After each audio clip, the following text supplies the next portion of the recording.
Islamic আইন মোতাবেক ওনাকে মাসজিদ থেকে বের করে দেওয়া উচিত না। অবশ্য কিছু কিছু হাফেজ আপনার। সো গাইস, আসসালামু আলাইকুম ওয়া রাহমাতুল্লাহি ওয়া বারাকাতুহু। আপনারা যারা দেশ এবং দেশের বাইরে থেকে ভিডিওটি দেখছেন, সকলকে আমার অন্তঃস্থল থেকে স্বাগত। তো আমরা আজকে একটি নতুন গুরুত্বপূর্ণ বিষয় সম্পর্কে আলোচনা করতে চলেছি। তাহলে চলুন দেরি না করে মূল বিষয়ে চলে যাই। আসসালামু আলাইকুম ওয়া রাহমাতুল্লাহি ওয়া বারাকাতুহু। ওয়ালাইকুম আসসালাম ওয়া রাহমাতুল্লাহি ওয়া বারাকাতুহু। কারি সাহেব, আমরা একটি নতুন গুরুত্বপূর্ণ বিষয় জানতে চাচ্ছি আপনার কাছ থেকে যে আমি অনেক গ্রামে গিয়েছি, গিয়ে মসজিদের সালাত আদায় করেছি। তো দেখলাম যে অনেক ইমামেরই শুদ্ধ সূরা তেলাওয়াত করা হচ্ছে। তো আমি জানতে চাচ্ছি যে শুদ্ধ করে তেলাওয়াত না করলে কি তার পিছনে আমাদের সালাত হবে কি না, আপনার মতামতটা কি? বিসমিল্লাহির রহমানির রহিম। ক্বালা আল্লাহু তাআলা উদউনি আস্তাজিব লাকুম। আল্লাহ তাআলা বলেন, তোমরা আমাকে ডাকো, আমি তোমাদের ডাকে সাড়া দেব।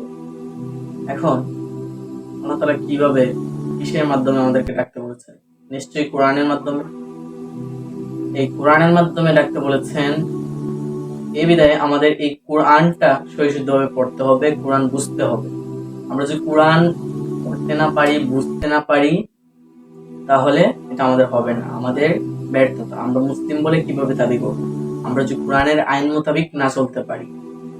এখন আপনার প্রশ্ন হচ্ছে যে একজন ইমাম মানে নেতা আপনার সালাত আদায় করাচ্ছে, তার ভুল হচ্ছে অথবা তাকে সহিশুদ্ধ হচ্ছে না, সুন্দর হচ্ছে না। সুন্দরটা এটা ফ্যাক্টর না, আপনার উচ্চারণ এবং গুণা এগুলো ঠিক থাকলেই আপনার সালাত হয়ে যাবে। আর যদি আপনার কেরাতে যদি আপনার ভুল লাগে, কেরাত ভুল লাগলে ওটা সমস্যা নেই, সে যদি পরবর্তীতে সংশোধন করে নেয় তাও হয়ে যাবে। কিন্তু তার কেরাত যদি সে অশুদ্ধভাবে পড়ে, সে কেরাত সব সময় অশুদ্ধভাবে পড়ে এবং তার এটা একটা অভ্যাসে পরিণত হয়, তখন তাকে ইমাম রাখা যাবে না।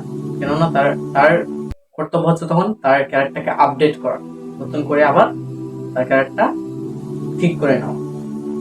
যেমন আপনি বলতেছেন যে শুদ্ধ করে তেলাওয়াত না করলে তার পিছনে সালাত হবে না, সালাত হবে না।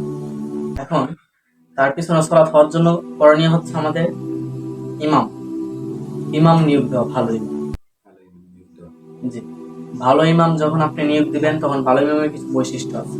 যেরকম হচ্ছে আপনার সে কোন হাদিস বিষয়ে জ্ঞানী, সে প্রত্যেকটা বিষয় তার জানা আছে। একজন নেতার কিন্তু প্রত্যেকটা বিষয় জানা থাকা দরকার। এখন তাই ইন্টারভিউ ধরেন আপনারা কেউ কিচ্ছু পারেন, এখন গ্রামবাসী আপনারা সবাই, এখন তার ইন্টারভিউ কিভাবে নেবেন? তার ইন্টারভিউটা এটার মাধ্যমে নিতে হবে যে তাকে একটা প্রশ্ন করলে সে উত্তর দিতে পারে কিনা এবং তার আখলাক আমল কতটুকু শক্ত মজবুত। এখন আমাদের সমাজে এরকম অনেক বিষয় প্রচলিত হয় যে ইমামের কেরা সুন্দর না, সহিষ্ণুদ্ধ হয় না।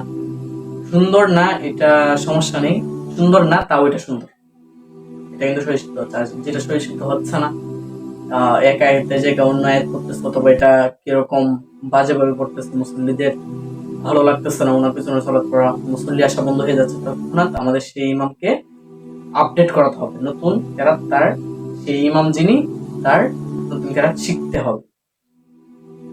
কারণ আপনি বলতে চাচ্ছেন যে তেলাওয়াতটা সুন্দর হোক বা না হোক, কিন্তু সহিশুদ্ধ যাতে হয়। আর সহিশুদ্ধ না হলে সালাত হবে না। যেমন গুন্না আছে, গুন্না যদি সে উচ্চারণ না করে তার সালাত হবে না। তেলাওয়াত যত সুন্দরই হোক না কেন সুর, কিন্তু সহিশুদ্ধ যদি না হয় তারপর তার পিছে সালাত হবে না। সুর যদি আপনার সুন্দর হয়, অথবা সুর আপনার সুন্দর ঠিক আছে, কিন্তু তার তেলাওয়াত সহিশুদ্ধ হচ্ছে, তার পিছনে সালাত হবে না। এখানে আপনার সুর দেখা হবে না, এখানে দেখা হবে আপনার আখলাক, আকীদা এবং আপনার দক্ষতা। আপনি এতগুলো বছর হাফিজ পড়ছেন, আপনি কতটুকু এখানে মেহনত করছেন, আপনার কতটুকু মেহনত দিচ্ছে, এই প্রত্যেকটা বিষয়ের উপর আপনার রেজাল্ট দেওয়া হবে যে এখানে আপনার ক্যারেক্টার কতটুকু পরিশুদ্ধ হচ্ছে। আমরা কেন মাদ্রাসায় পড়ি? আমরা মাদ্রাসায় পড়ি যে ক্যারেক্টার আছে আমাদের, এটাকে আপডেট করার জন্য, সুন্দর করার জন্য, সহিশুদ্ধ করার জন্য।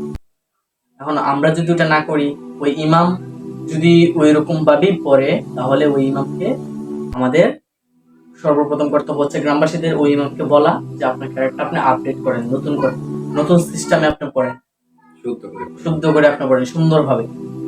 তারপরও যদি উনি এটা না করে, তাহলে ওনাকে ইসলামিক আইন মোতাবেক, আমি আমার নিজের থেকে বলছি, ইসলামিক আইন মোতাবেক ওনাকে মাসজিদ থেকে বের করে দেওয়া উচিত।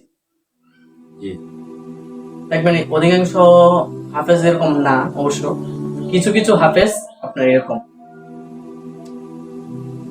তো আমার বর্ণনা এতটুকুই, জাযাকাল্লাহু খাইর, আমার বর্ণনা এতটুকুই। আসসালামু আলাইকুম। ধন্যবাদ। আমি আপনার বিষয়ে যে বিষয়টি প্রশ্নটি জানতে চাইছিলাম সেটি অবশ্যই ভালোভাবে বুঝতে পেরেছি। আপনাকে ধন্যবাদ। সো গাইস, আপনারা অবশ্যই বিষয়টি ভালোভাবে বুঝতে পেরেছেন।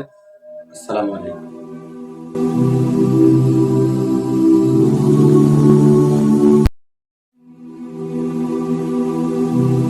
সো গাইস, আসসালামু আলাইকুম। আশা করি আমাদের এই ভিডিওটা আপনাদের কাছে ভালো লেগেছে।